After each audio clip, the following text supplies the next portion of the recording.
Oke, so selanjutnya ini saya mau kasih lihat workflow atau arus kerja seorang UX writer di dalam timnya. Not necessarily harus tim UI UX, tapi bisa tim desain atau tim produk. This is not a fixated, jadi bukan sesuatu yang fix ya. Everyone might have a different way of working. Tapi kalau from my experience, at least ada 4 inilah langkah-langkahnya. Yang pertama namanya brief atau context gathering.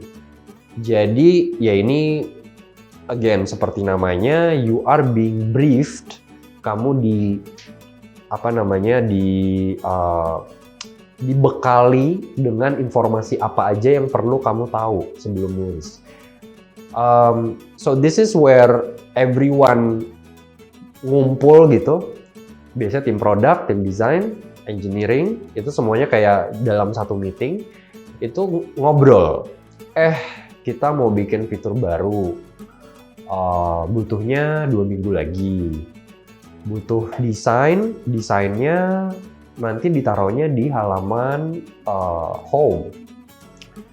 Kopinya itu butuhnya seperti ini, A, B, C, D, E. Kenapa butuhnya kayak gitu? Karena kita ngelihat dari data gitu. Jadi pokoknya ngejelasin semua background. Itu ada di briefing moment ini. Okay. Nah lalu kalau misalnya udah, itu lanjut ke crafting atau ya nulisnya gitu. So this is actually a part where you create your draft. Kamu nulis sesuai dengan konteks atau brief yang kamu terima, gitu. Dan sebenarnya craft ini kalau mau dibagi lagi, itu sebenarnya ada cabangannya lagi. Biasanya saya pertama namanya free drafting dulu.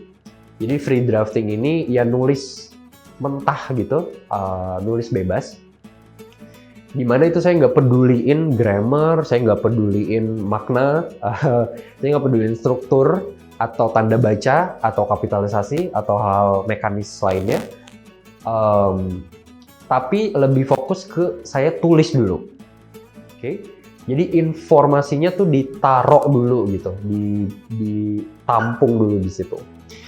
Nah baru kalau udah di raw drafting itu biasanya saya fokus sama hal-hal yang mekanis. Contohnya grammar, contohnya kapitalisasi, terus stilistika, struktur, hierarki informasi dan seterusnya. Baru kalau misalnya udah, itu diedit namanya. Nanti sebenarnya ada kita akan bahas soal cara outlining, tapi ini mungkin kita akan lanjut dulu aja ke bagian yang review. Jadi setelah ditulis, tentu aja kita minta review. Nah, di bagian review ini, itu kita minta orang lain untuk ngasih pendapat ke kita. Jadi kayak copy kita tuh di showcase ke semua orang sebelum di-publish gitu. Karena jangan sampai misalnya kopinya sebenarnya masih bisa diimprove, tapi udah dirilis nih ke aplikasi, jutaan orang lihat gitu. Nah kan bahaya tuh kalau misalnya salah kopinya. Jadi proses review ini itu jadi bagian yang integral. Bentuknya bisa macam-macam. Bisa sesimpel kamu nanya ke misalnya teman atau ke rekan kerja, atau kamu mau kayak bikin itu sebagai sesuatu yang formal dalam bentuk copy kritik namanya. Nanti di materi terakhir kita ada copy kritik. Atau sesimpel kamu testing misalnya, kayak minta not necessarily testing, tapi lebih ke tadi lempar ke forum gitu. Ini kopinya udah jadi, tolong dikomen dong gitu. So that's part of the review. Nah baru kalau udah selesai mereview itu, kamu finalize. Finalize ini itu ya tadi dari review kan pasti ada feedback kan. Ada feedback, ada saran, ada kritikan, ada pertanyaan. Nah itu semuanya masuk ke dalam proses iterasi atau revisi. Dan ketika kamu udah merevisinya, itu tinggal kabarin si engineer-nya. Jadi kayak, kopinya udah selesai nih dari copywriter, udah di-review sama desainer dan sama tim produk. Terus ya udah tolong kerjain gitu, udah di-pick up, udah siap di handover istilahnya, udah dikasih gitu. Jadi 4: briefing, crafting, reviewing, finalizing. I'm not saying again this is not a fixated workflow ya, tapi this is from experience. Ketika kamu berada dalam sebuah tim UX atau UI, itu ideally would follow these 4 steps gitu. Oke, sekarang ini bagian atau visualisasi dari gimana sih kerja dalam tim gitu. Yang pertama, ini ceritanya ada kayak tim produk gitu ya. Dia ngomong, guys, kita harus ada desain baru nih gitu misalnya.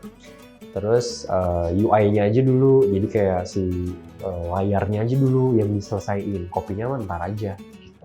Jadi pretty much kurang lebih sama kayak yang tadi tuh, yang ada writernya dia kayak nolak gitu. Terus di gambar ini itu kelihatan ya udah, jadi si writernya jadi bertanya-tanya, terus saya ngapain? Dan ini adalah contoh situasi yang gak ideal gitu, dimana tim produknya berpikir tulisan itu tidak sepenting desainnya dulu atau ya wireframe-nya dulu gitu. So ini yang saya pengen coba sampaikan adalah ketika kamu adalah UX writer dan kamu dalam sebuah tim UI UX, make sure semuanya tuh tahu bahwa writer juga designer. Kamu punya suara yang sama dengan tim anggota tim lainnya yang juga desainer gitu. So ungkapan-ungkapan kayak kopinya nanti aja atau kata-katanya mah gampang gitu, itu seharusnya udah nggak terdengar lagi dalam tim. Dan hopefully ketika semua orang ini tahu, timnya jadi lebih sehat gitu. Kamu jadi lebih transparan juga, kamu jadi tahu kapan cara approach a certain team member, dan kamu jadi bisa lebih percaya diri dengan kemampuan kamu sebagai bagian dari sebuah tim.